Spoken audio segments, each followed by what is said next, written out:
আসসালামু আলাইকুম ভাই বোনেরা, আপনারা কে কেমন আছেন? আমি তো আপনাদের বোন, আলহামদুলিল্লাহ ভালো আছি। এই যে দেখেন আলু, আর এটা হচ্ছে ইলিশ মাছ, আর ওই পাশে হচ্ছে করলা। এগুলা দিয়ে আজকে আমি একটা ভাজি করব।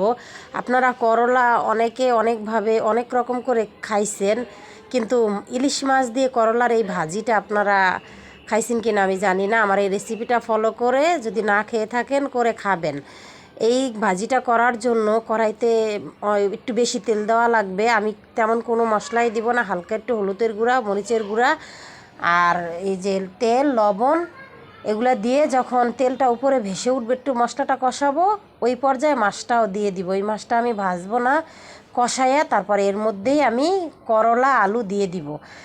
অবশ্য আলুটা আমার আগে দিতে হবে, কারণ এটা হচ্ছে পুরান আলু। নতুন আলু যদি হইতো তাহলে আমি একসাথেই দিয়ে দিতাম। এটা হচ্ছে পুরান আলুর জন্য আলুটা আমি আগে দিয়ে আধা সেদ্ধ করে নিব। এই যে আলুটা এখন দিয়ে দিলাম, মাছটা আমার কষানো হয়ে গেছে। আলুটা আমি দিয়ে আগে ভালোভাবে মশলাটা মিশাবো, মিশিয়ে তারপরে এটা আমি ঢাকা দিয়ে রাখবো। যদি নতুন আলু দিয়ে আপনারা এই ভাজিটা করেন ইলিশ মাছ দিয়ে, তাহলে অবশ্যই একসাথে দিয়ে দিবেন আলু আর করলা। এই যে আলুটা আমি সেদ্ধ হওয়ার জন্য আমি দিয়ে দিলাম। এরপর এই যে দেখেন আমার আলুটা আধা সেদ্ধ হয়ে গেছে। আমি কাঁচামরিচ আর করলাটা আমি রেখে দিছি, এটা আমি এখনই দিব। এই যে আলুটা দেখাইতেছি আপনাদেরকে কীরকম কত দূর পর্যন্ত সেদ্ধ হয়েছে। আলুর করলাটা দেওয়ার পরে আমি এটার ঢাকা দিব না, কারণ করলা দেওয়ার পরে আমি কোনো সময় ঢাকি না, বেশি মাঝে মধ্যে ঢাকা হয়। কিন্তু ঢাকা ছাড়া রান্না করলে হয় কি, করলাগুলা সবুজ সবুজই থাকে, বেশি একটা মানে ভাপ সেদ্ধ ওরকম একটা হয় না। এই জন্য এই যে এগুলো আমি বেশি একটা লাড়াচাড়াও করব না। এখানে আমি দুইটা দিয়ে দিব কাঁচামরিচ, কারণ কাঁচামরিচটা আমি আগে দিলে আমার কাছে কেমন জানি মরিচের ফ্লেভারটা থাকে না।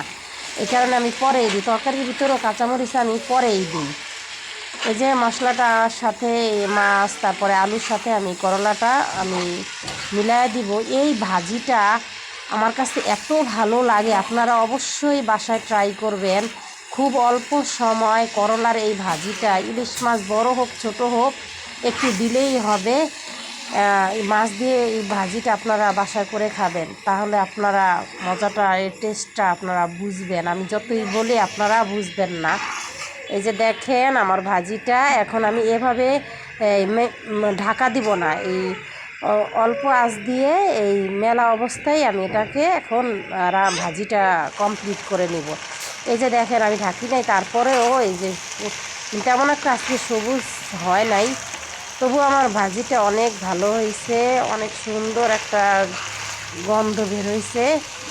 এই যে দেখেন আমার ভাজিটা হয়ে গেছে। আপনারা অবশ্যই বাসায় ট্রাই করবেন যারা চাকরিজীবী আছেন, সময় নাই, খুব অল্প সময়, তাদের জন্য খুব পারফেক্ট একটা রেসিপি। এই যে আমি কড়াইয়ের অন্য একটা পাত্রের মধ্যে বেড়ে নিছি। এই ভাজিটা খুবই স্বাদ হয়, খুবই ভালো লাগে খেতে।